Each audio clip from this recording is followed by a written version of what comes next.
Mais tout d'abord, cet incendie à la maison d'arrêt de Longnes, près de Saint-Omer. Un détenu a succombé à une intoxication après avoir mis le feu à sa cellule. Claire Chevalier et Emmanuel Quinard sont sur place. Claire, avez-vous des précisions sur ce qui s'est passé?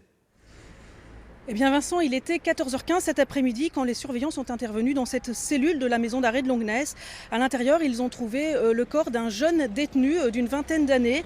Il était en détention préventive depuis à peu près un an. Sa dernière adresse connue se situait dans la région. De grands moyens ont été déployés. Une dizaine de personnels pénitentiaires a dû être transféré à l'hôpital. Ils ont été intoxiqués par les fumées. Il reste ce soir 5 détenus sous surveillance médicale dans le gymnase de cette maison d'arrêt.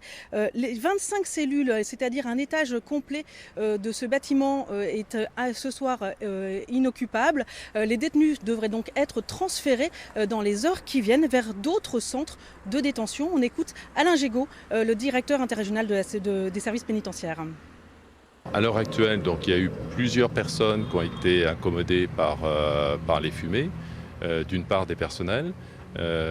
Donc on a 10 personnels qui sont intervenus, qui ont dû être transportés sur l'hôpital pour des analyses toxicologiques par rapport aux fumées.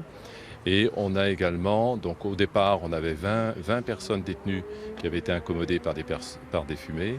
En réalité, il n'y en a plus que 5 qui actuellement sont sous surveillance médicale au niveau du gymnase. Nous reviendrons sur ce fait divers dans nos prochaines éditions.